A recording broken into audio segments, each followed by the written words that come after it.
আজকে এই বিএনপির জোয়ার দেখে শুধু রূপগঞ্জ না, সারা বাংলাদেশ বলবে যে রূপগঞ্জ একটি ব্যতিক্রম দল, একটি ব্যতিক্রম বলতে আপনারা দেখেন আমাদের মধ্যে যারা আছেন আমরা সবাই বিএনপি সবাই একত্রে আছি। ইভেন ইনশাল্লাহ রূপগঞ্জে গড়ার জন্য আমরা সবাই একসাথে মিলে ইনশাল্লাহ কাজ করব। আজকে আমি আর কথা বেশি বাড়াবো না। আমি যাওয়ার আগে আপনাদের কাছে আমি রূপগঞ্জবাসীর কাছে আমি বলবো যে আমরা রূপগঞ্জে একটি সত্যের রূপগঞ্জ করতে চাই। সেই রূপগঞ্জে সন্ত্রাস থাকবে না, সেই রূপগঞ্জে মাদক থাকবে না, সেই রূপগঞ্জে আমরা সকলে মিলেমিশে একটি রূপগঞ্জে সত্যের রূপগঞ্জ ইনশাআল্লাহ ভবিষ্যতে তৈরি করবো। আমরা বাংলাদেশ জাতীয়তাবাদী দলকে ভালোবাসি, আমরা শহীদ জিয়াকে ভালোবাসি, আমরা খালেদা জিয়াকে ভালোবাসি। আমরা এই বাংলাদেশের মানুষের গণতান্ত্রিক অধিকার ফিরিয়ে দিতে চাই। মাদক মুক্ত, সন্ত্রাস মুক্ত একটি সুন্দর বাংলাদেশ চাই। জনাব মুস্তাফিজুর রহমান দীপু বইকে আপনারা সবাই মিলে দানের শেষে ভোট দিয়ে তাকে সেই সুন্দর রূপগঞ্জ করার জন্য সহযোগিতা করবেন, এই প্রত্যাশা রেখে আমরা সবাই মিলে ঐক্যবদ্ধ থাকবো।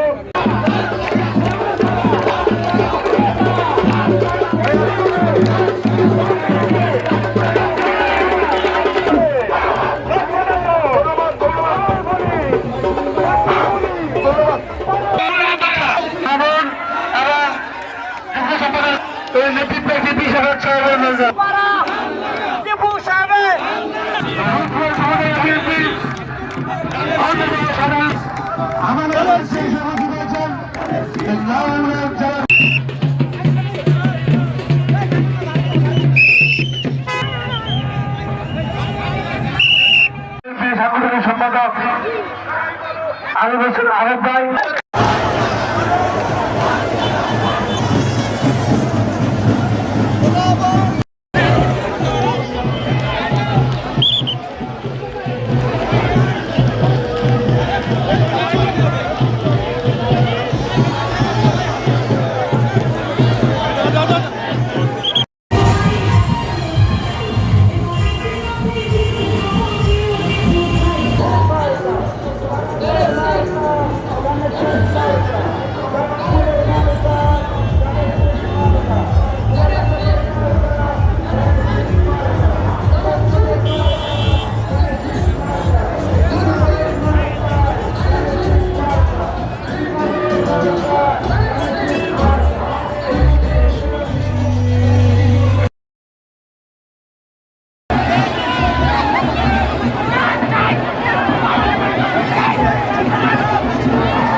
এই বিএনপির জোয়ার দেখে শুধু রূপগঞ্জ না, সারা বাংলাদেশ বলবে যে রূপগঞ্জ একটি ব্যতিক্রম দল, একটি ব্যতিক্রম বলতে আপনারা দেখেন আমাদের মধ্যে যারা আছেন আমরা সবাই বিএনপি সবাই একত্রে আছি।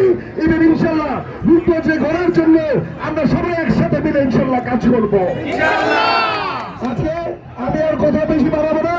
আমি যাওয়ার আগে আপনাদের কাছে আমি রূপগঞ্জবাসীর কাছে আমি বলবো যে আমরা রূপগঞ্জে একটি সত্যের রূপগঞ্জ করতে চাই। সেই রূপগঞ্জে সন্ত্রাস থাকবে না, সেই রূপগঞ্জে মাদক থাকবে না, সেই রূপগঞ্জে আমরা সকলে মিলেমিশে একটি রূপগঞ্জে সত্যের রূপগঞ্জ ইনশাআল্লাহ ভবিষ্যতে তৈরি করবো।